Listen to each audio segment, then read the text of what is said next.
Bom dia, boa tarde, boa noite, pessoal. Sejam bem-vindos a mais uma aula de álgebra linear, onde hoje nós vamos falar sobre matrizes elementares e escalonamento. E como vocês já devem ter percebido, o aplicativo que eu estou usando para escrever aqui está um pouquinho diferente. Por quê? Só nessa aula de hoje é que eu vou usar uma apresentação diferente, porque esse conceito de matrizes elementares e escalonamento, ele é importantíssimo para a gente em álgebra linear. Só que na mesma medida que ele é importante, ele também é meio chato de escrever, é meio cansativo. Os resultados que a gente precisa provar a respeito das propriedades que essas matrizes satisfazem são resultados bastante cansativos para serem obtidos, de modo que se eu fosse seguir a minha abordagem usual de ir escrevendo com vocês aqui e construindo o pensamento junto com vocês, ia ficar uma aula, além de ser muito longa. Na verdade, eu particularmente não tenho problemas com aulas longas, mas o problema é ser uma aula longa, 1h30, 2 horas, de algo maçante, cansativo. E é o que iria acontecer. Então eu resolvi adotar uma estratégia diferente para essa aula. Eu escrevi todos os resultados já estão, as demonstrações já estão todas escritas. E eu vou aqui dar uma pincelada com vocês. Eu vou apresentar para vocês a demonstração dos resultados que já estão escritos. Então a gente já ganha um tempo enorme, porque a chatice de escrever já foi feita, eu já fiz. Tá? E aí, caso no vídeo eu passe muito rápido por um detalhe, esse PDF, esse aplicativo que eu estou usando agora, ele tem uma grande vantagem que o outro não tem. O outro, quando eu gero o PDF, vira uma bagunça. Esse aplicativo aqui, ele gera o PDF bonitinho. Então, eu vou gerar o PDF do arquivo que eu estou usando, dessa apresentação, e vou disponibilizar para vocês pelo Dropbox ou pelo Google Drive. Tá? Então, lá na descrição desse vídeo vai estar o link para você baixar o PDF dessas minhas notas a respeito especificamente dessa aula. Tá? Nas outras aulas eu não faço isso, porque para eu gravar escrevendo ao mesmo tempo, como eu gosto de fazer com vocês, como para mim é a melhor forma, o outro aplicativo é muito melhor do que esse. Só que o outro fica uma bagunça, o PDF. Por isso que eu não disponibilizo as notas em PDF para vocês. Tá? Então, feito isso, vamos começar ao que interessa. Então, matrizes elementares. Antes de falar do que é uma matriz elementar, a gente precisa definir um conceito que torna muito prático a apresentação das matrizes elementares, que é uma representação por linhas de uma matriz. Tá? Então é um conceito bem simples, não tem grandes dificuldades. Se você tiver, por exemplo, sobre um anel qualquer, a princípio, hoje nós já vamos ver que a gente já vai precisar estar num corpo daqui a pouco. Tá? Mas por enquanto ainda podemos estar num anel, comutativo com unidade, lembra isso? Então se eu tiver um anel qualquer e dois números naturais que vão me dar o tamanho dessa matriz, se eu escrevo o termo geral da matriz assim, da forma A e J, eu vou chamar de AI exatamente a matriz 1 por N dada pela iésima linha de A, ou seja, AI1 até IN. E aí, com essa escrita, a gente denota a representação por linhas de uma matriz dessa forma. Tá? Então, quando eu escrever uma matriz assim, ó, A1 até a N, de cima para baixo, eu estou querendo dizer que A1 até a N são as linhas dessa matriz. E se ela é M por N, então cada matriz linha dessa é uma matriz 1 por N. Tudo bem? E aí isso daqui a gente chama de representação por linhas de A. Isso aqui torna a abordagem desse conceito muito importante, porque o que está por trás do conceito de matriz elementar é o que você provavelmente já viu num curso de introdução à álgebra linear, que são as operações elementares, né, para você escalonar uma matriz.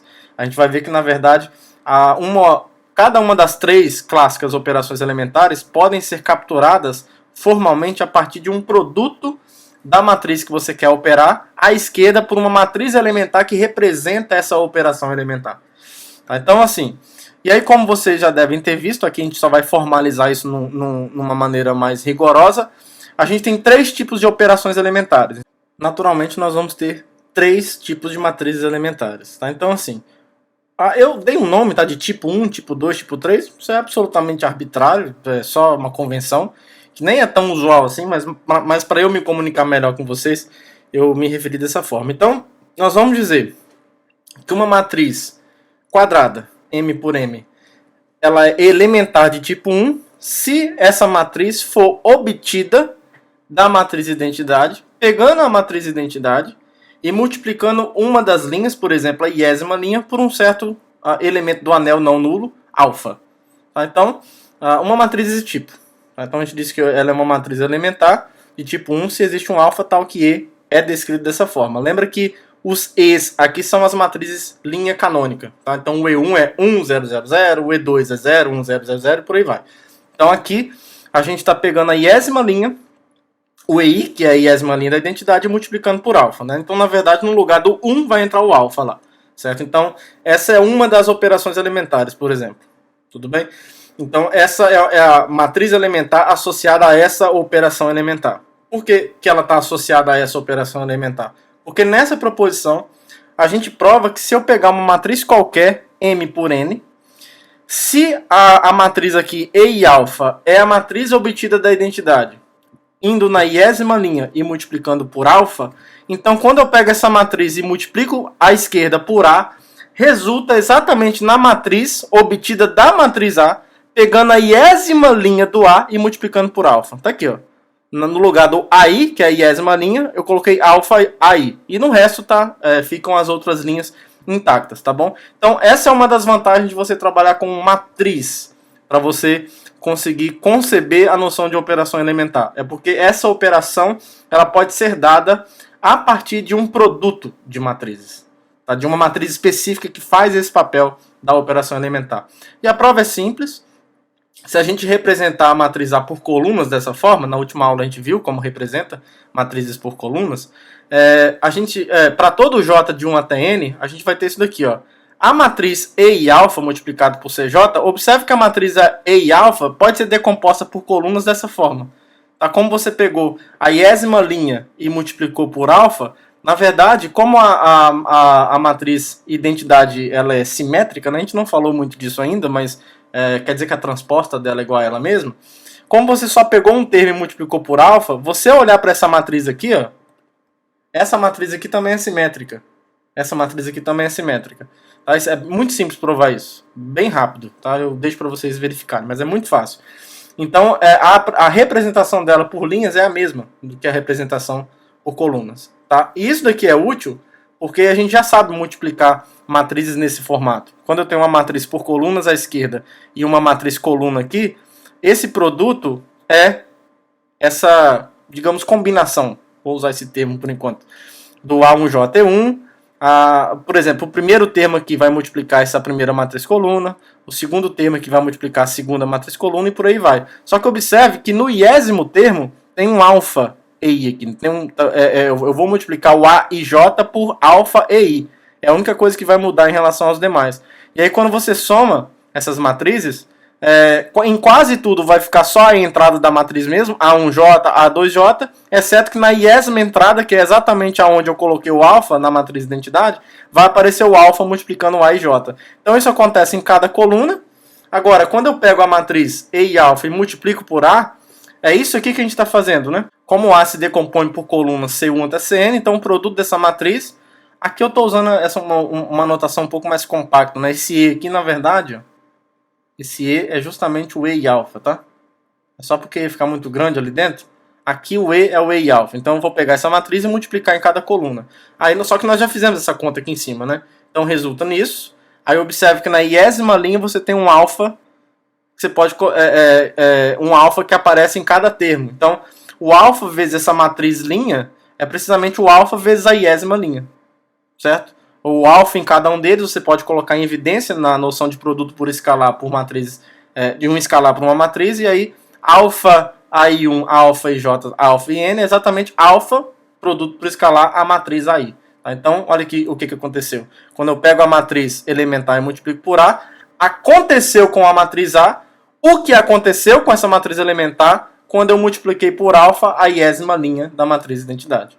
Tá bom? Então, essa matriz elementar incorpora a operação elementar associada a multiplicar uma linha por um fator não nulo. Então, proposição provada.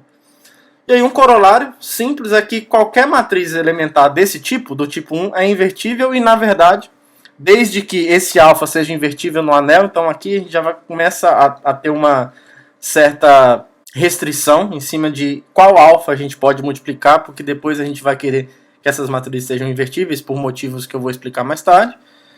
A gente consegue mostrar que se a matriz elementar é obtida a partir de multiplicar por um elemento invertível, então essa matriz é invertível, e a inversa dela é a matriz elementar associada ao inverso desse elemento. Tá? Isso é simples porque, pela proposição anterior, quando eu pego essa matriz E e alfa e multiplico por E e alfa menos 1, o que você vai fazer? Você vai pegar E e alfa e multiplicar por essa matriz. Ó. A E e alfa menos 1, na iésima linha da identidade, você multiplicou por alfa menos 1. Agora, o que a matriz E e alfa faz com uma matriz quando eu multiplico à esquerda? Ela pega esse alfa e multiplica só a iésima linha. Só que a iésima linha aqui já está multiplicada por alfa menos 1. Então vai ficar alfa menos 1 EI, que vai voltar para o EI, que é a linha original da matriz de identidade. Essa matriz agora voltou a ser identidade, M por M. E da mesma forma você prova que o produto com a ordem trocada também resulta na identidade. Vai ficar alfa menos 1 alfa aqui. Tá? Então da mesma forma você prova isso. Portanto, como essas duas igualdades ocorrem, essa matriz é invertível e essa é exatamente a inversa dessa matriz. Tá bom? Então as matrizes elementares de tipo 1 estão estudadas a contento. Tipo 2. Quando você vai escalonar uma matriz, o que você precisa também? Além de você multiplicar uma linha por uma constante, muitas vezes, não nula, você precisa permutar duas linhas de lugar, né? Você precisa trocar duas linhas de lugar. Então a gente vai tentar capturar isso via uma matriz que a gente vai chamar elementar de tipo 2. Então eu vou chamar de IJ de um ATM os índices que vão denotar as linhas que eu vou trocar. Como obviamente eu vou trocar duas linhas diferentes, eu vou sempre tomar o I diferente de J. Como o I é diferente de J, um tem que ser estritamente menor que o outro. Então não é nenhuma perda de generalidade assumir que eu estou escolhendo o I como sendo o menor dos dois. Tá? Então eu vou escolher dois números de um ATM com o I menor que J. Toda vez que você troca duas linhas, uma delas tem um índice menor do que o outro. Tá? Uma vem primeiro que a outra. Então o I é essa primeira. Tá? Isso a gente não perde nenhuma generalidade com isso. E aí a gente vai chamar uma matriz de elementar de tipo 2 sobre um anel se ela é obtida da matriz de identidade trocando ou permutando as linhas I e J da matriz de identidade. E a gente escreve dessa forma. Tá? O E1, o E2 aqui, fica tudo normal. Aqui é E1, E2 até o EI menos 1. Aí na linha I eu coloco o EJ. Aí continua aqui, ó, EI mais 1 até o EJ menos 1. Aí na linha J eu coloco o EI, certo? E aí depois continua aqui normalmente, EJ mais 1 até o EM. Então eu estou denotando essa troca da linha EJ com o EI dessa forma. Isso aqui é uma notação para denotar isso, para ficar um pouco mais fácil da gente se comunicar. E aí a gente pode observar que essa matriz E fica essa coisa bonita aqui, ó. Deixa eu diminuir, acho que não tem como diminuir meu rosto aqui. Deixa eu me tirar da tela aqui rapidinho. Quando você abre essa matriz em termos das matrizes linhas canônicas, você vai ter isso daqui, ó. Certo? Aqui até na iésima linha, na I-1 ésima linha, você tem normalmente aqui, ó, o E1 até o EI-1. Aí na iésima linha é o EJ. O EJ tem 1 na J-ésima coluna. Certo? Aí no I mais 1 continua normal, ó. O 1 aqui, na coluna I mais 1, até chegar no J-1, o 1 na coluna J-1. Aí na linha J eu tenho o EI, que eu troquei os caras de posição. Então 1 aparece aqui na coluna I, na J-ésima linha. E depois continua normalmente até chegar na M-ésima linha. Certo? Então é só uma forma da gente enxergar mais explicitamente essa matriz no geral. Deixa eu voltar. Não que interesse muito, né, mas deixa eu voltar aí para a tela aqui. E aí pode ser reescrito assim, ó. Por que eu fiz isso? Porque na verdade, como é muito útil para a gente descrever uma matriz em termos de colunas, porque isso ajuda a gente multiplicar matrizes, a gente observa na verdade então que, olha só, as colunas aqui até o I-1, ó, é o E1 até o EI-1, certo? O I-1 está aqui, então aqui é o EI-1 em coluna. A matriz coluna EI-1, posso colocar ela assim, ó, certo? Aí aqui, ó, na coluna I está o EJ, porque é na J-ésima posição que eu tenho 1. Certo? Então aqui está o E1, o EJ na coluna I. Aí aqui vai continuar normalmente. O EI mais 1 está aqui, ó, porque na posição I mais 1 é o 1 que está, até o J-1. Na posição J-1 está o 1. Então até aqui está o EJ-1. Aí na J-ésima coluna, na posição I que eu vou ter o 1. Então é o EI que está aqui em formato de coluna. Certo? É o EI. Aí depois aqui continua o EJ mais 1, continua até o EM, tá? Então a gente pode simplificar essa escrita aqui, escrevendo basicamente assim, ó. Que essa matriz elementar pode ser escrita assim, ó, como se fosse a troca das colunas. Como se fosse a troca das colunas EI com EJ, dá no mesmo. Tá? Isso ajuda a gente a mostrar, então, que quando eu pego uma matriz arbitrária, A, decomposta em linhas dessa forma, Aqui eu coloquei RS porque eu estou usando IJ para denotar as linhas fixadas que eu tô trocando de lugar. Tá? O I e J aqui estão fixados de 1 até M. O RS são variáveis que vão me dar o termo geral. Então, se eu pego uma matriz qualquer, quando eu pegar essa matriz elementar que troca a linha I com a troca J e multiplicar por A, o efeito vai ser justamente pegar a iésima linha de A e a jésima linha de A e trocar elas de lugar, que é o que está acontecendo aqui. Ó. Essa escrita simboliza isso. No lugar da iésima linha, eu coloquei a jésima linha, e no lugar da jésima linha aparece a matriz coluna que está na iésima linha da matriz original A. Tá? Então, o efeito de multiplicar essa matriz elementar em A é justamente fazer a mesma troca de linhas que ocorreu na identidade para obter essa matriz elementar. Tá? Então, multiplicar por essa matriz elementar é equivalente a realizar essa operação elementar de trocar essas duas linhas de posição. Tá? E a prova disso, de novo a gente vai representar essa matriz por colunas. A gente vai fazer a conta em cada coluna primeiro, depois a gente completa. Quando eu pego essa matriz elementar E e multiplico por uma coluna qualquer, CL, olha só, novamente a gente já sabe que o resultado disso é o A1L multiplicado por E1, mais A2L multiplicado por E2 e por aí vai. Só que olha só, aqui ó, eu tenho a posição I, e aqui eu tenho a posição J, certo? Quem que vai multiplicar o EJ? É quando chegar na iésima linha aqui, ó. Só que o A e L que vai multiplicar o EJ, certo? Tem essa troca. Então, ó, quando eu uso aquele resultado clássico que nós provamos, fazendo essa combinação, até o I-1 tá tudo certo. Ó. Esse índice aqui é igual a esse. Só que aqui, como na iésima coluna tem o índice J, é o A e L e J. Trocou, tá? É justamente porque eu troquei as colunas de posição. Aqui no meio continua normal. E aqui na jésima coluna, que será multiplicado pelo AJL, é o EI que está nessa coluna. Então, por isso que aparece AJL e I. E nas demais, continua normalmente. Então, as trocas que existem é exatamente no EJ. Então, assim, na posição J vai ter o AIL. E na posição I vai ter o AJL. Então, isso fica assim, ó. Na iésima posição, deixa eu colocar aqui, ó. Iésima posição, eu tenho o AJL. Na jésima posição, eu tenho o AIL. Então, o que aconteceu na coluna foi trocar esses dois caras de lugar. Só que você fez isso em cada coluna. Então, quando você multiplicar a matriz elementar E por A, vai ficar isso, ó. Então, em cada uma delas ocorreu essa mesma troca entre as duas linhas I e J. Então, você trocou toda a linha quando você pega todas as colunas ao mesmo tempo. Você trocou todos os elementos da linha I pelos elementos da linha J. Você fez essa permutação. Só que essa troca aqui ó, é justamente trocar as linhas AI e a J de posição da matriz A original. Então o resultado que a gente chega aqui ó, é justamente que E vezes A é exatamente a matriz obtida de A trocando a iésima linha com a jésima linha de posição. E aí um corolário imediato dessa proposição é que qualquer matriz elementar de tipo 2, sem nenhuma hipótese, tá? Aqui pode ser até um anel R, um anel qualquer. Ela é invertível e mais, ela multiplicada por ela dá a matriz identidade. Olha que coisa louca, né? Essa aqui é o que se chama de matriz nilpotente, né? O E ao quadrado dá a matriz identidade sem que necessariamente a matriz E seja a matriz identidade. Então, assim, se essa igualdade ocorre, é claro que ela é invertível e mais, a inversa é igual a ela mesma. Porque assim, por que é invertível? Porque tem uma matriz que multiplicada por ela resulta na matriz identidade. Em ambos os lados? Sim. Ó, para essa E tem essa E, que é a mesma. Para essa E tem essa mesma E, que faz esse papel. Então, as duas igualdades são satisfeitas, porque as duas igualdades são rigorosamente a mesma coisa. Então, a inversa da matriz é ela mesma. Tá? Isso ocorre por quê?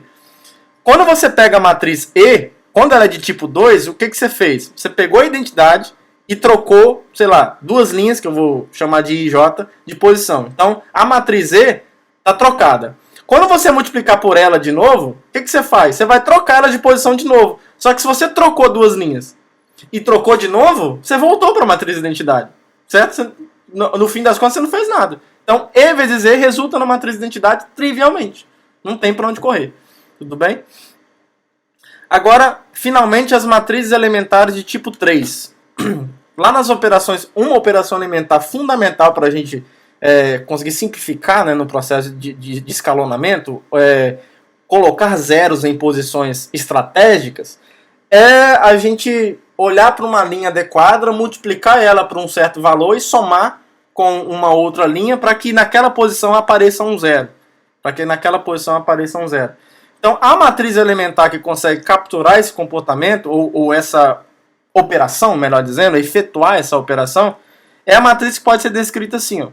Para cada alfa em R e I e L de um ATM, o I aqui está simbolizando em qual linha que eu vou multiplicar alguém. E o L está simbolizando o índice da linha em que eu vou substituir a Lésima linha por essa operação. Por alfa vezes a iésima linha mais essa linha que eu vou, no lugar dela, colocar essa linha operada, digamos assim. Tá? Então, o que simboliza alfa EI mais EL? É justamente você pegar a iésima linha da identidade, multiplicar por alfa e somar com a Lésima linha. Isso na Lésima linha. Então você troca a Lésima linha da identidade por essa linha aqui, ó, que é a linha original da identidade, somada com um múltiplo da iésima linha da identidade por esse alfa. Tá? Então o resto você manteve intacto. Então você vai dizer que uma matriz sobre um anel quadrada é elementar de tipo 3 se ela for uma matriz desse tipo. Tá? Se ela é uma matriz desse tipo. E aí, aqui tem uma visão um pouco mais explícita dessa matriz. Tá? O que você fez aqui? Ó? É a matriz E, alfa e J. Né? Então, é L aqui, desculpa. Aqui é um L. Eu tinha escrito J, mas J é para coluna, né? Então é bom a gente manter essas coisas psicológicas que ajudam a gente. Então, assim, essa matriz é a identidade, exceto que na Lésima linha vai aparecer um termo alfa na posição I, porque eu vou ter alfa e I, então assim, tem um alfa que multiplica multiplicado na iésima posição da linha EI, alfa vezes isso alfa vezes 1 é alfa, e somado com a EL, vai aparecer esse alfa exatamente na iésima posição. Tá? Então, isso daqui é quase a matriz de identidade, só que nessa posição bonitinha aparece esse alfa. Tá? Aparece esse alfa. E o que a gente vai mostrar é que se eu pegar uma matriz qualquer, novamente, M por N sobre um anel qualquer, o efeito de você multiplicar uma matriz elementar desse tipo, 3, numa matriz arbitrária, é causar o mesmo efeito que ela tem ou que ela recebeu da operação elementar sobre a identidade que gerou essa matriz. Então, assim, a matriz E vezes A aqui é justamente a matriz A, exceto que na Lésima linha tem o alfa AI, ou seja, alfa vezes a iésima linha de A somado com a Lésima linha de A. Então, causou o mesmo efeito aqui, certo? E aí a prova, a gente representa por colunas dessa forma, e aí a gente vai usar a mesma estratégia, eu vou resolver primeiro nas colunas, depois a gente resolve, aí depois a gente junta as coisas. Para cada coluna J, quando eu multiplico essa matriz vezes o A1J até o MJ, é só você olhar para essa apresentação e realizar o produto de matrizes mesmo, tá? No fim das contas, você é bem tranquilo. Nessas primeiras partes aqui, ó, nas primeiras I-1 linhas, você não muda nada, né? Por exemplo, 1, 0, 0, 0, 0 multiplicado por A, 1J até o AMJ, vai ter 1 vezes A1J e o resto é 0. Então, assim, nessa primeira parte, se repete tudo. Ó. Cadê? Ó, A1J até o AL-1J. Porque até aqui, ó, até aqui ela está quase a identidade, né? Até o L-1, que é essa linha aqui, ó. Vou colocar aqui, ó. O L-1 está aqui no meio. Até aqui, ela está se comportando como se fosse a identidade, bonitinho. Então ela vai manter. Só que quando chegar na Lésima linha, tem um alfa aqui, ó. E esse alfa está na posição I dessa linha. Então, esse alfa na posição I da linha vai causar esse efeito aqui, ó, de pegar um A e multiplicar pelo A e J. Porque, olha só, o alfa não está na iésima posição dessa linha, ele vai ser multiplicado pelo cara que está na iésima posição dessa matriz coluna aqui, ó. Cadê? Aqui, ó. Qual é a iésima posição dessa matriz coluna? Ó, o índice que está medindo a posição aqui é o primeiro índice, então é o A e J. Então vai ter o alfa multiplicado por AJ, aí depois vai continuar 0 vezes AI mais 1J, 0 vezes AI mais 2J, até chegar a 0 na posição L-1 vezes o A, L-1J. Aí na posição L tem o que? Vamos ver aqui. Ó. Na linha L, na posição L, tem 1. Aqui, ó. Tem 1. Então esse 1 vai multiplicar pelo cara que está na posição L aqui, ó, que é o ALJ. Então 1 vezes ALJ. E no resto continua a mesma coisa. certo? Continua só mesmo o 1 em cada posição, causando o L mais 1J, AL mais 1J e por aí vai, tá? Assim como aqui continuava a mesma coisa, aqui embaixo também vai continuar a mesma coisa. Só que essa matriz, assim, isso aqui é a matriz, a JS, uma matriz coluna. Quando você faz o produto todo, você chega nisso daqui, ó. Você coloca cada um dos pedaços, usa aquele velho resultado, e aqui de novo, né? Eu estou usando uma notação mais compactada aqui. Ó. Nesse caso aqui, o E é exatamente essa matriz, alfa e J, só para não precisar escrever aqui dentro. Aí você coloca o que você obteve para cada J aqui, ó. Você obteve isso. Para cada J, agora eu estou colocando em termos gerais. Aí observe que essa linha é justamente o alfa multiplicado pela iésima linha, mais, você pode usar produto por escalar por matrizes e a soma de matrizes. Você resulta exatamente nisso na ilésima linha. Nas demais linhas você tem as linhas originais da matriz A. Então acabou. Então o efeito é o mesmo que foi obtido da identidade para a matriz elementar. E aí, de novo, se aqui também qualquer matriz elementar desse tipo, até mesmo sobre um anel, é invertível, tá? E a inversa dela é justamente a matriz elementar que efetua as operações com as mesmas linhas envolvidas, só que ao invés de você multiplicar a iésima linha por alfa, você multiplica por menos alfa. Esse é o processo inverso. E aí é simples você provar isso, é só você usar a proposição anterior. Quando você pega essa matriz aqui e multiplica por essa daqui, ó, digamos que a apresentação dela por linhas, a princípio só tem isso daqui, ó. Deixa eu apagar aqui rapidinho. É isso, né? Se você retirar isso daqui, essa é essa matriz. Agora, quando eu multiplico, o efeito que causa é o quê? Quando eu multiplico essa matriz aqui, o efeito que causa é, na Lésima linha dessa matriz, acrescentar o alfa vezes o EI. Está aqui. Agora, quando eu somo alfa EI mais menos alfa EI, essas duas coisas se anulam. Tá? Então, o que vai sobrar aqui é só o EL na Lésima linha. Nas outras, são as matrizes linhas canônicas da matriz identidade original. Portanto, isso daqui resulta exatamente na matriz identidade.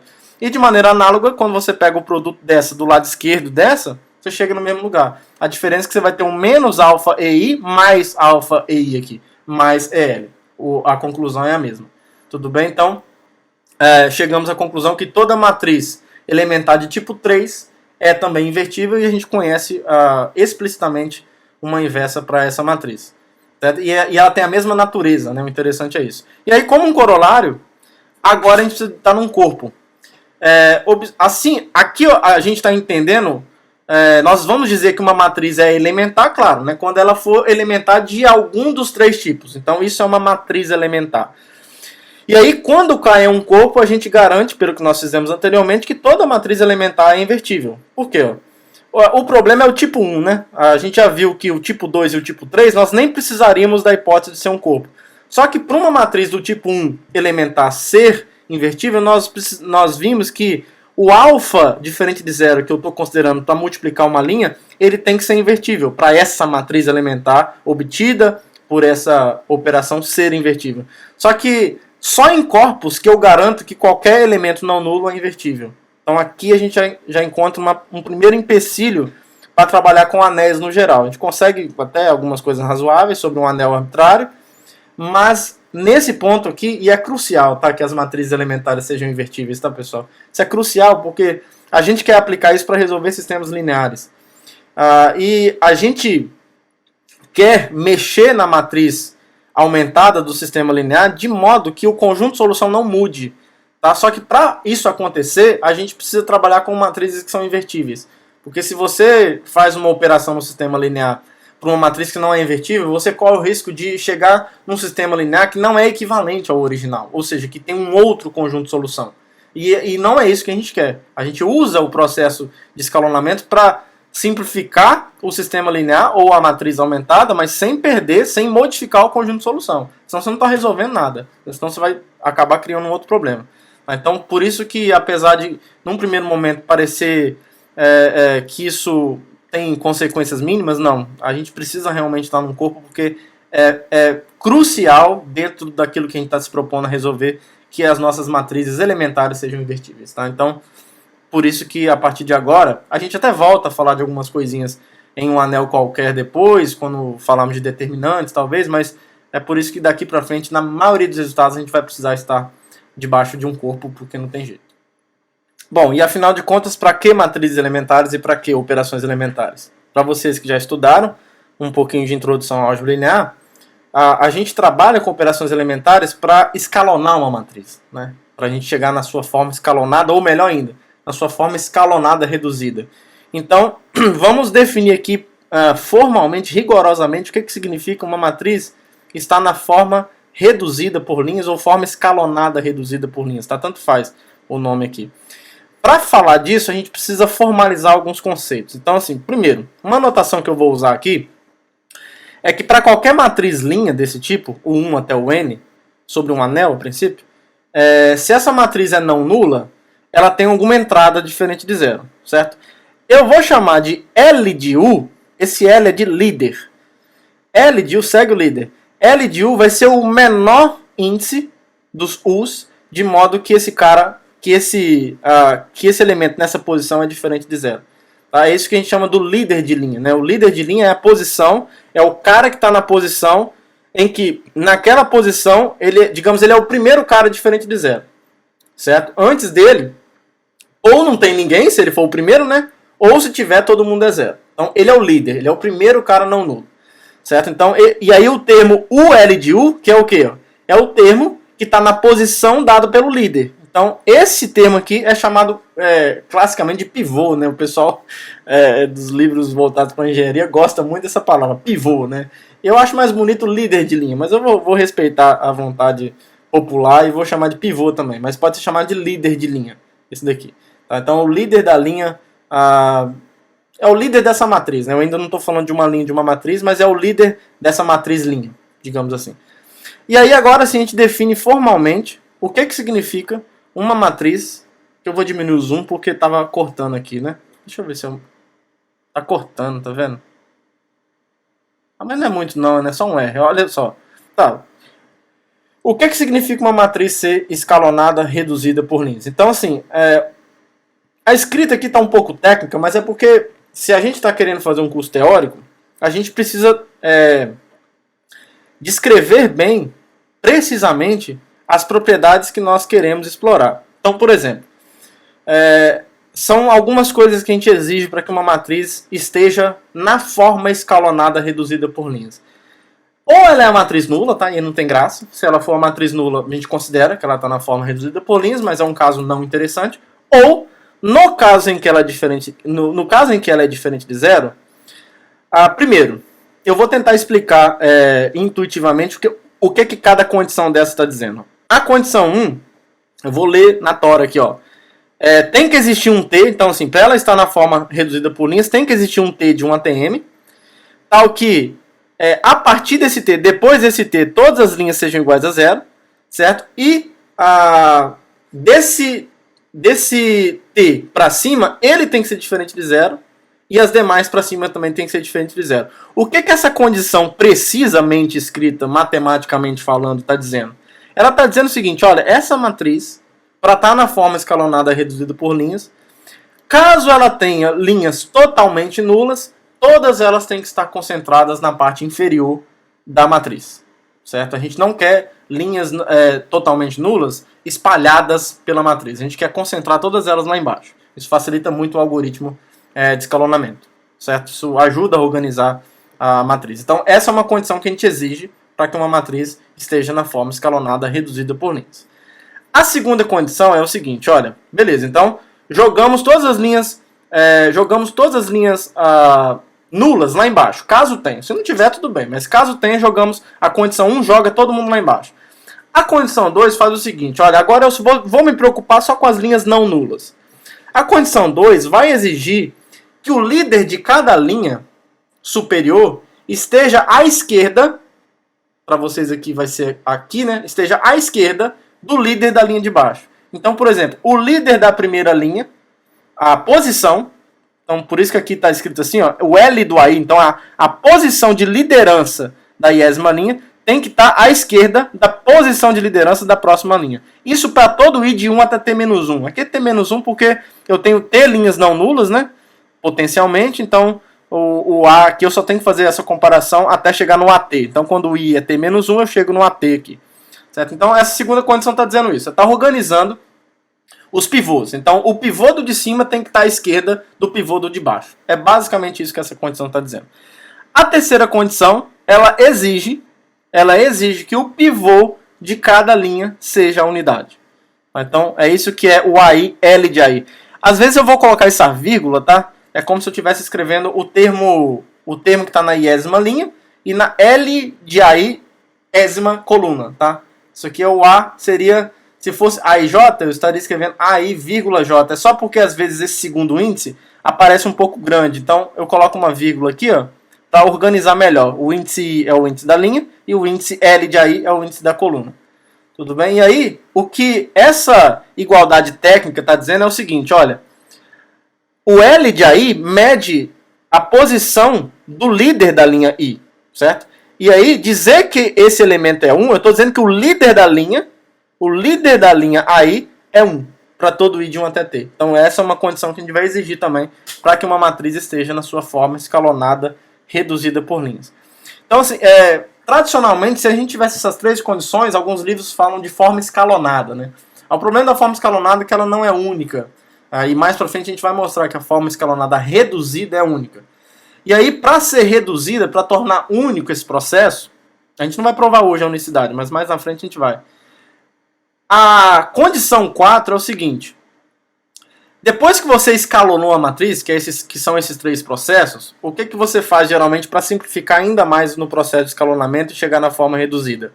Na forma escalonada você já tem as linhas nulas lá embaixo, você já tem os pivôs organizados da esquerda para a direita, certo? E você tem todos os pivôs iguais a 1. É isso que a gente exige. Aí o que pode acontecer? Nesse processo, se você olhar para a coluna onde tem um pivô de linha, pode ocorrer nessa coluna de ter outros elementos não nulos. A gente não quer que isso aconteça, tá? A gente quer que onde eu tiver um pivô de linha, nessa coluna, ele seja o único cara diferente de zero. O resto tem que ser tudo zero. Então, essa condição está completamente descrita formalmente a partir disso daqui. Para cada I de 1 até T, ou seja, para cada linha onde eu tenho um pivô, o conjunto dos elementos de 1 até M, fixado a posição do pivô na coluna, né? O L de AI é a posição do pivô. Então, a coluna está fixada. Nessa coluna, na L de AI ésima coluna dessa matriz, se eu tiver um Q de 1 até M, onde esse elemento dessa coluna é diferente de zero, então esse Q tem que ser igual a I. Porque eu já sei que o AI, L de AI é 1, que é diferente de zero. Mas eu quero que só ele seja diferente de zero. Então eu vou exigir a igualdade desses dois conjuntos. Exigir essa igualdade é exigir formalmente que na coluna de um pivô ele seja um único cara diferente de zero. Tá? Então, quando uma matriz obedecer essas 4 condições, nós vamos dizer que ela está na forma escalonada reduzida por linhas. E aí é claro que nem toda matriz está na forma escalonada reduzida, né? Quando a gente trata com problemas clássicos, quando você quer escalonar uma matriz e tal, em geral, você pega uma matriz que não está longe de estar na forma reduzida, e você quer uma maneira de, através de operações elementares, torná-la, né, não vai ser a mesma matriz, mas torná-la uma matriz na forma escalonada reduzida. Para fazer isso, lá num curso de álgebra linear inicial, quando a gente está fazendo algumas continhas, o que você faz é operar de maneira elementar, né? Você realiza operações elementares. Aqui, como a gente está compreendendo teoricamente uma operação elementar como um produto por uma matriz elementar, a gente vai dizer que uma matriz A ela é redutível por linhas, ou seja, ou de outra forma, nós vamos dizer que uma matriz H, M por N, é observe que aqui eu ainda não estou exigindo unicidade. Isso vai acontecer para corpos daqui a pouco. Uma matriz H é chamada uma forma reduzida de A se a partir de um número finito de matrizes elementares, ao multiplicar essa matriz A por esse número finito de matrizes elementares, aqui eu multiplico nessa ordem contrária, porque a ideia aqui é o seguinte, o E1 é a primeira operação elementar. Aí quando você aplica a segunda, você vai aplicar o E2 na E1A. Então o E2 vezes E1 vezes A é justamente a matriz A depois de sofrer as duas operações elementares. Tá? O que a gente quer, na verdade, para dizer que uma H é uma forma reduzida por linhas de A, a gente vai dizer que isso acontece se existir um número finito de matrizes elementares, de modo que, ao multiplicar a matriz A, por essas matrizes elementares, eu chego exatamente nessa matriz H, E essa matriz H está na forma escalonada reduzida por linhas de A. Então, assim, uma matriz ela é redutível por linhas se é possível realizar um número finito de operações elementares nessa matriz, de modo que o resultado disso seja uma matriz na forma escalonada reduzida por linhas. E o nosso principal teorema da aula de hoje é: toda matriz sobre um corpo admite uma forma reduzida. Toda. A demonstração é bem técnica, bem mecânica, então por isso que eu já deixei tudo escrito para a gente discutir aqui. Tá, então vamos lá. A gente vai realizar a demonstração desse resultado por indução sobre o número de linhas dessa matriz. Tudo bem? Então olha só. Para m igual a 1 é óbvio. E por que é óbvio? Se a matriz tem uma linha só, se essa linha for nula, beleza. As matrizes nulas são consideradas na forma escalonada reduzida. Se ela não for nula, ela tem um primeiro termo diferente de zero, certo? Você está sobre um corpo. Esse primeiro termo diferente de zero, o que você vai fazer? Você vai pegar esse elemento diferente de zero e multiplicar pelo inverso dele. Tá? Multiplicar pelo inverso dele é, por exemplo, se o primeiro elemento for isso aqui, ó, se o primeiro elemento for esse cara aqui, então você vai multiplicar por essa matriz elementar aqui, ó, E igual a C. Tá? Isso daqui é precisamente a matriz I1, que é a identidade, 1 por 1, que só tem 1, né, a entrada 1, multiplicada na única linha que ela tem por C. Então isso é uma matriz elementar. Ah tá, que é C a menos 1, desculpa. E quando você pega C a menos 1 e multiplica, né, essa matriz pela matriz que tem uma linha só, no primeiro termo que é C, vai virar 1. E aí acabou. Essa matriz agora vai estar na forma escalonada reduzida, porque o primeiro termo é 1, tem linha não nula? Aliás, tem linha nula? Não. Então a segunda condição vale por vacuidade. Não tem linha nula?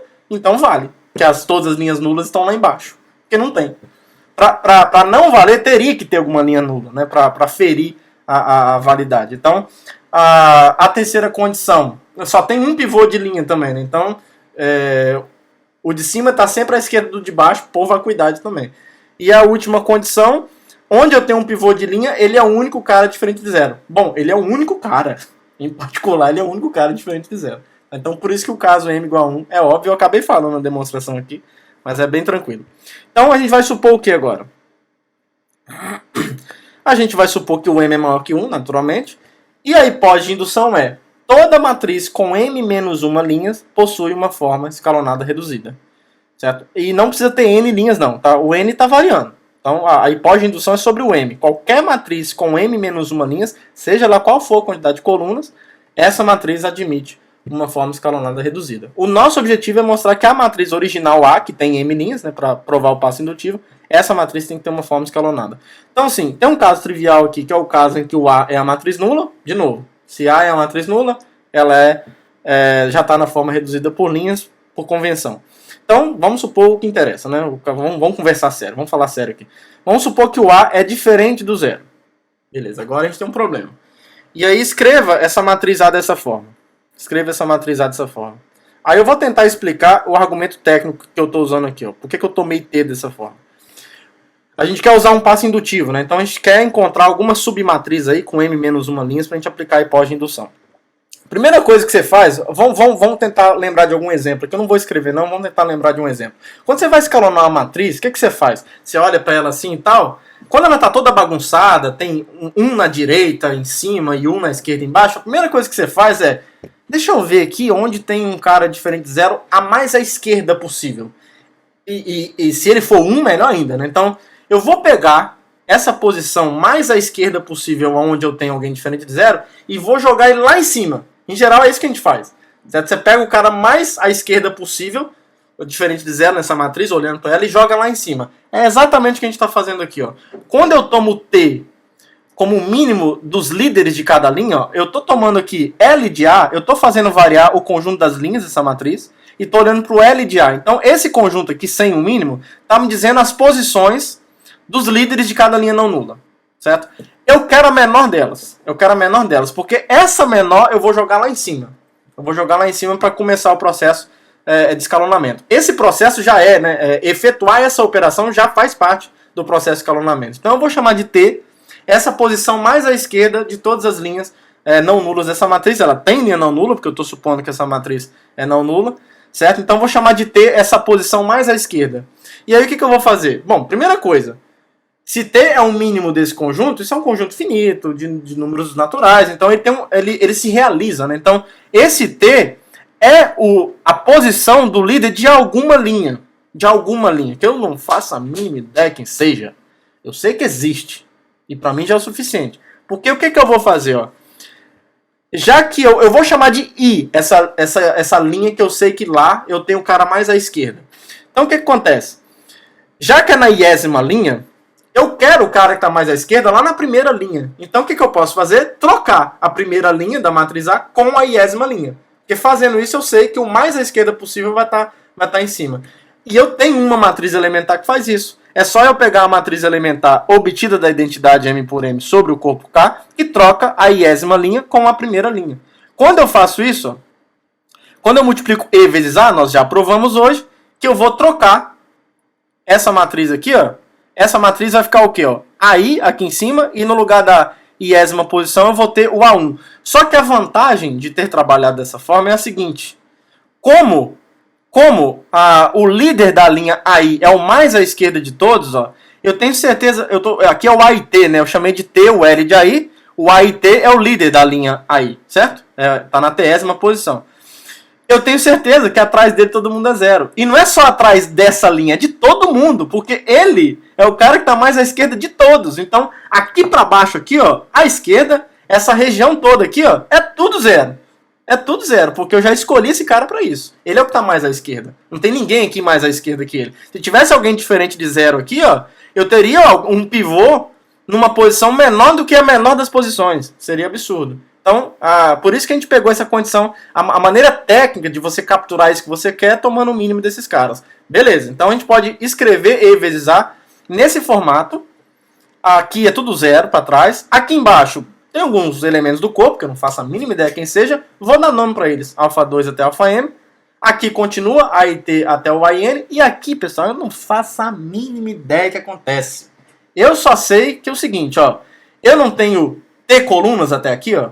Essa matriz aqui vai continuar sendo M por N. Então, se aqui eu tenho T colunas, o que resta aqui eu vou ter que ter N menos T colunas. Porque a soma tem que dar N colunas. Então, essa matriz A' tem entradas no corpo K, que eu não sei quem é, com N menos T colunas. E quantas linhas? Ó, exceto pela primeira linha, aqui tem todas as outras, né? Não tem esses elementos, mas aqui eu tenho M menos uma linhas. Porque aqui eu tenho uma linha. Para fechar M linhas, aqui tem que ter M menos uma linhas. Então, essa matriz A', ela é M menos 1 por N menos T. Beleza. A gente quer que alguma coisa dessa apareça mesmo, porque a gente quer usar o processo de indução, né? A gente quer usar a hipótese de indução. Agora, olha só. Aconteceu uma coisa boa aqui. Eu sei que esse A e T aqui é diferente de zero, certo? Eu sei que esse A e T é diferente de zero. A gente quer escalonar a matriz. Então, eu quero colocar as posições de pivô tem que ser 1. Posição de pivô tem que ser 1. Como esse cara aqui é diferente de zero, tranquilaço. Eu vou pegar o quê? Eu vou pegar essa matriz E', que pega a matriz identidade M por M e multiplica a primeira linha pelo inverso desse cara, do A e T, que é diferente de zero, e tem inverso porque é um corpo aí, porque a gente precisa do diabo do corpo. E quando eu multiplicar E', não é mais por A, é por E vezes A. Quando eu pegar o E' e multiplicar pela matriz E vezes A, o que esse produto faz? Nós já provamos isso. Ele vai chegar na primeira linha dessa matriz e multiplicar ela pelo inverso do A e T. Quando nós fizermos isso, vai ficar uma zona aqui na frente, mas o pivô vai ser 1. É o que importa para mim. Então, ao efetuar essa operação, E' vezes o E vezes A, eu vou ter 1 na posição de pivô, que é uma coisa que eu preciso. Aqui, esse B1 até Bn menos T, porque já virou bagunça, né? Esse B1 aqui, por exemplo, é o AI, AIT mais 1 multiplicado pelo inverso do AIT, mas a gente não precisa ficar carregando essa anotação toda. O fato é que existem, né? Você pode escrever isso assim, eu acho que eu poderia ter escrito aqui, né? Vamos deixar mais bonitinho aqui, ó. Onde esses Bs, B1 até Bn menos T, pertencem ao corpo K. São elementos que eu não faço a mínima ideia quem seja, mas estão aí. Certo? Observe que o A' continua intacto, porque essa operação elementar mexeu só na primeira linha dessa daqui, ó. Tá? Então o resto aqui embaixo fica intacto, não mexeu em nada, por isso que eu coloquei os mesmos alfas e o mesmo A' aqui. Aí agora, se eu tenho 1 aqui, o que você iria fazer? Por exemplo, na segunda linha, sabe, fácil, você multiplica a primeira linha por menos alfa 2 e soma com a segunda. Você coloca um zero aqui. Mas a gente já pode fazer tudo de uma vez logo. Eu vou fazer isso em cada linha. Então, para cada L de 2 até M, eu vou pegar a matriz de identidade, vou multiplicar a primeira linha por menos alfa L e somar com a Lésima linha.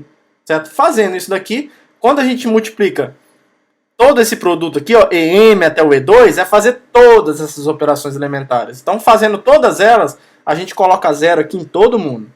Só que essas operações, como elas mexem nessas linhas, em todas essas linhas aqui, elas mexeram numa linha também. Então, não necessariamente, muito dificilmente, vai ser a mesma matriz aqui. Então, vai ser uma outra matriz, que depende do linha, mas que foi modificada por essas operações, por esse produto. Então, aqui eu vou colocar duas linhas para dizer, olha, pode ser que não seja a mesma linha, mas, de novo, dane-se. A gente não vai precisar que seja. Agora, a gente pode começar a mexer nesse A duas linhas, porque ó, daqui para trás está praticamente tudo a contento, né, no processo de escalonado. Depois a gente reduz. Aqui, ó, a vantagem é que a gente já sabe que essa matriz A duas linhas, ela tem uma forma reduzida, porque é a hipótese de indução. Essa matriz tem M-1 linhas. E a hipótese de indução é essa, ó, qualquer matriz com M-1 linhas, dane-se a quantidade de colunas, tem uma forma reduzida. Então, por hipótese de indução, tem um número finito de matrizes elementares, só que M-1 por M-1, porque essa matriz tem M-1 linhas, depois a gente vai ter que consertar esse problema.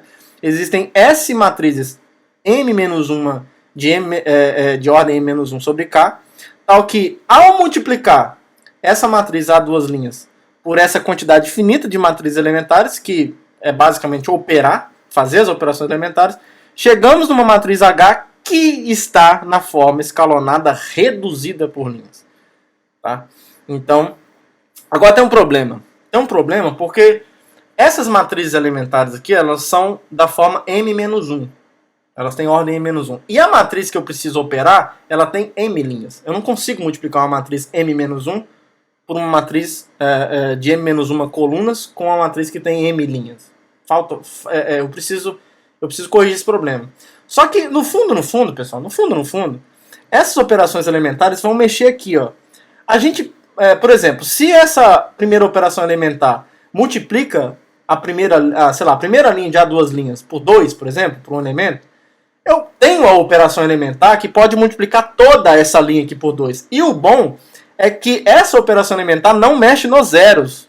Por exemplo, se aqui troca duas linhas de lugar em A duas linhas, eu posso trocar as mesmas, todas as linhas, né? Carregar o zero junto, carregar tudo. Posso operar dessa forma.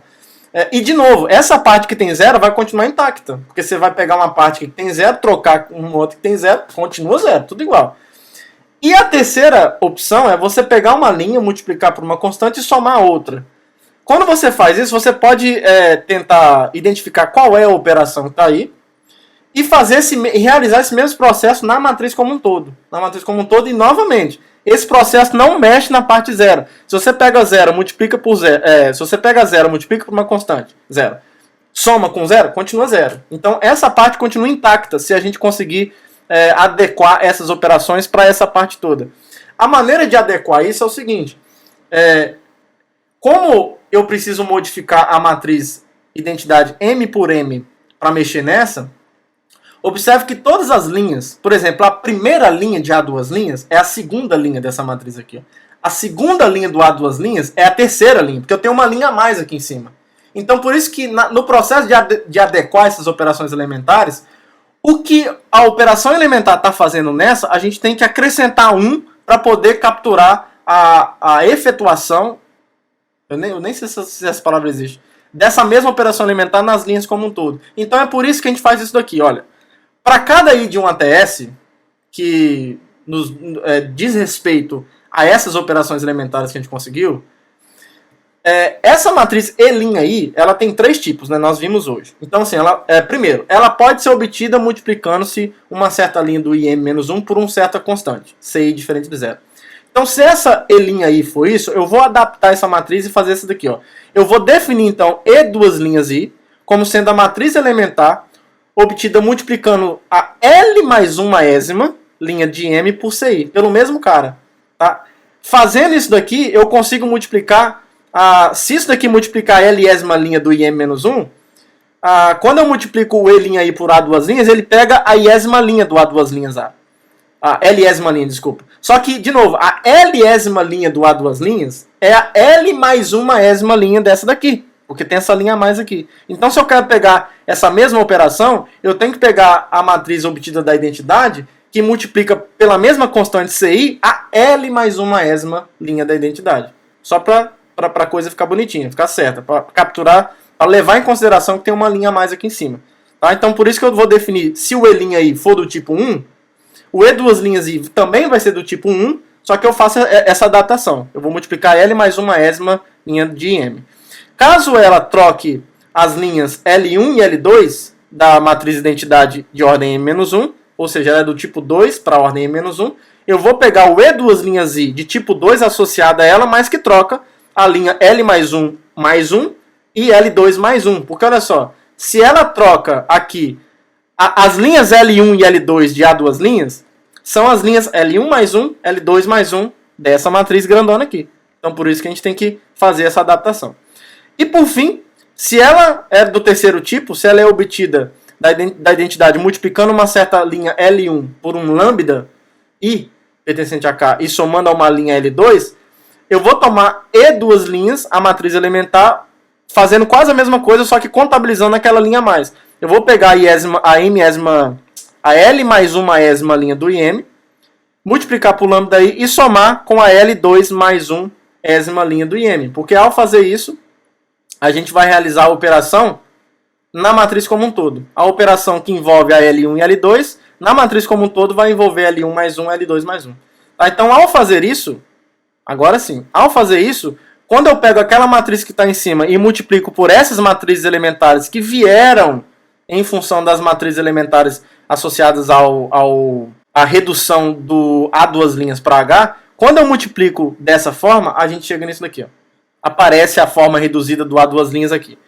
Certo? E sem mexer em nada aqui, porque as operações elementares não modificam as partes nulas. Tá? Então, chegamos na forma escalonada. Porque, olha só, eu tenho o 1 na posição de pivô, e aqui embaixo já está na forma reduzida. Então, já está na forma escalonada. O pivô aqui está do lado esquerdo de todo mundo, e se aqui está na forma escalonada reduzida, as linhas nulas estão todas lá embaixo, e a ordenação entre os pivôs com todo mundo igual a 1 já aconteceu. Então, até aqui chegamos na forma escalonada. Então, se o teorema fosse toda matriz pode ser escalonada, acabaria aqui. Isso aqui já seria uma forma escalonada.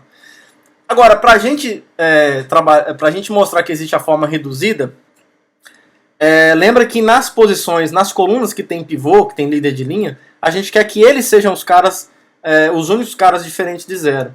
Isso já acontece no H, porque nós já conseguimos ela de maneira reduzida por linhas. Mas esses Bs aqui em cima ainda podem ser iguais a zero. Tá? Então, por exemplo, se na primeira coluna aqui, eu suponho que na primeira coluna de H eu tenho um pivô, com certeza embaixo todo mundo é zero. Mas e se o B1 for diferente de zero? Isso não está na forma reduzida. Essa matriz como um todo não está na forma reduzida. Mas a gente pode resolver isso muito fácil. Tem um argumento técnico, né, que a linguagem fica talvez um pouco rebuscada, mas se você entender o que está por trás, não é tão difícil. E aí tem duas opções. Ó. Se essa H for a matriz nula, aí sim, isso aí já está na forma reduzida. Todo mundo está lá embaixo, as nulas, se o H é tudo nulo. E o 1, que é a posição de pivô, está aqui. E ele é o único cara, diferente de zero, então só tem ele como linha não nula. Então, assim, com certeza, se o H for zero, isso aqui trivialmente já está na forma reduzida. Então vamos para o caso mais interessante, em que o H é diferente de zero. O que a gente faz se o H é diferente de zero? Eu já sei que ele está na forma reduzida. Então, assim, se ele é diferente de zero, ele tem as suas linhas não nulas. E elas estão todas concentradas na parte superior da matriz. Certo? Então eu vou dar um nome. Eu não faço a mínima ideia quantas linhas tem. Vou chamar de D. Chama de D a quantidade de linhas não nulas. Então, seja um H1 até HD, as linhas não nulas de H. Certo? Aí sim, eu preciso trabalhar com os pivôs, né, das linhas não nulas. Então eu vou identificar ou denotar de alguma maneira as posições de pivô de cada uma delas. Então, para cada beta de 1 até D, então eu vou trabalhar em cada linha, eu escrevo o H beta dessa forma, tá? A gente pode escrever porque isso é uma matriz, ela é uma linha, né? Então é uma matriz linha. Então tem uma linha e n menos t colunas. Então vou escrever dessa forma, H beta 1 até o H beta n menos t. E eu sei que o H beta, L do H beta, lembra que L de H beta, pelo que nós definimos, me dá a posição do líder. Então, e eu já sei que essa matriz está na forma reduzida, a matriz H. Então, na posição do líder, que é o H beta, L de H beta, isso é igual a 1, e para trás dele todo mundo é 0. Então, é isso que está escrito aqui, ó. Nas posições J para J menor, para trás do líder, o H beta J é 0. Então, o primeiro é 1 e para trás é 0. Certo? Isso para todo beta de 1 até D, porque para os outros as linhas são nulas, né? Se existir. E aí, olha só, como é que a gente faz então? Como é que você faz lá num exemplo? Quando você está lá trabalhando numa questãozinha de escalonamento, o que você faz depois que você acaba esse processo? Vamos supor que aqui tivesse um 3, se você tivesse no mundo dos reais. Se você tiver um aqui e aqui 3, o que você iria fazer?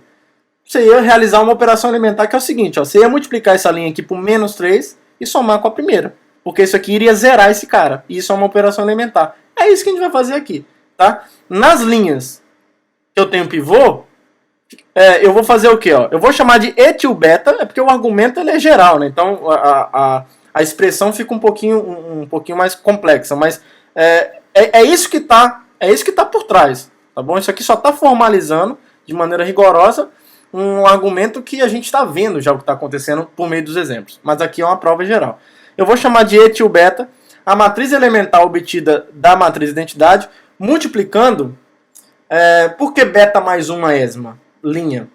Porque, de novo, eu tenho uma linha a mais aqui. Ó. Então, se eu for multiplicar a beta esma linha do H, que é onde eu tenho o líder de linha, em relação a essa matriz, isso é beta mais uma esma. Então, por isso que eu tenho que levar isso em consideração. Tá? Então, por isso tem esse mais um aqui. Então, eu vou multiplicar a beta mais uma esma linha por BLH beta. Por quê? Aliás, menos, né? Porque eu sei que nessa posição tem esse cara que é 1. Se eu multiplico isso por menos BLH beta, os BLH beta são justamente os caras que estão aqui nessa parte, que estão na mesma coluna de pivô. Eu quero zerar esses caras, então eu tenho que multiplicar por menos ele. Eu multiplico por menos ele, onde tem 1 lá embaixo, e somo com essa primeira linha. Então é isso que eu vou fazer. Tá? Então eu vou multiplicar a beta mais uma, ou o beta mais 1 eu já expliquei por quê. A beta mais 1 é uma linha por menos BL de H beta e vou somar com a primeira linha da identidade. Ao fazer isso, a gente consegue anular todos os Bs aqui que estão em coluna de pivô. Certo? Ao fazer isso, então, é claro que essa operação elementar mexe, vamos ver aqui, mexe daqui para trás não mexe em nada, certo? Porque nessa parte só tem 0, então qualquer operação, uma operação elementar nessa parte vai pegar menos B H beta, multiplicar por 0 e somar com 0. Então aqui não mexe em nada. Vai fazer a mesma coisa aqui, né? Menos B L de H beta vezes 0 mais 1, continua 1. Então essa parte fica intacta. Aqui vai modificar os Bs. Então nas colunas sem pivô vai haver uma modificação também. Mas nas colunas sem pivô não tem problema ter 0. O que a gente quer é zerar os caras que estão em coluna de pivô. Ao fazer isso, então, a gente consegue escrever. Aí aqui aumentou, né? Eu tinha essa matriz aqui, ó. S, E duas linhas, M-1, E A. Aí isso daqui agora, multiplicado por essas operações elementares aqui, ó. Eu acrescentei essas operações elementares com o que já tinha. A gente chega numa matriz nesse formato, então. Onde eu posso escrever o restante dessas operações. Observe que a H continua intacta também, porque eu estou mexendo só na primeira linha. E o que foi modificado aqui aconteceu de modo que apareceram outros elementos do corpo K, só que nas posições de pivô, o DL de H beta é 0, para todo beta de 1 até D. L de H beta, quando você faz o beta variar de 1 até D, me dá exatamente as posições onde tem pivô das linhas não nulas. E eu estou dizendo que nesses índices todo mundo é 0. E a gente já obteve assim mesmo, né? Por essas operações elementares. Agora acabou. Porque olha só, aqui eu tenho a posição de pivô, na posição de pivô eu tenho um que está à esquerda de todo mundo aqui embaixo, com certeza. H está na forma reduzida, então todas as linhas nulas do H estão concentradas lá embaixo. Então, em particular, as linhas não nulas dessa matriz também estão concentradas lá embaixo. O H estando na forma reduzida, os pivôs estão ordenados também, certo? Então, os pivôs da matriz toda vão estar ordenados também. E por fim, em cada posição de pivô, nessas colunas, nessa parte que eu tenho certeza que todo mundo, exceto ele, é 0. E aqui em cima nós já resolvemos esse problema. Então acabou. Essa matriz aqui agora está na forma escalonada reduzida por linhas. por meio de um processo finito aqui, por meio de um produto finito de matrizes elementares aplicadas em A, chegamos numa matriz que está na forma escalonada reduzida por nós. Tá? Então isso encerra a demonstração desse resultado. Espero que vocês tenham gostado. Vocês viram que dá trabalho, mesmo eu escrevendo antes, olha só, mesmo eu escrevendo antes, a aula ainda está um pouco longa. Agora vocês imaginam se eu fosse escrever isso aqui na hora. Dá um pouco de trabalho mesmo, a gente ia ter uma aula muito longa para algo que é cansativo, mas eu acho que apresentar dessa forma ficou um pouco menos cansativo.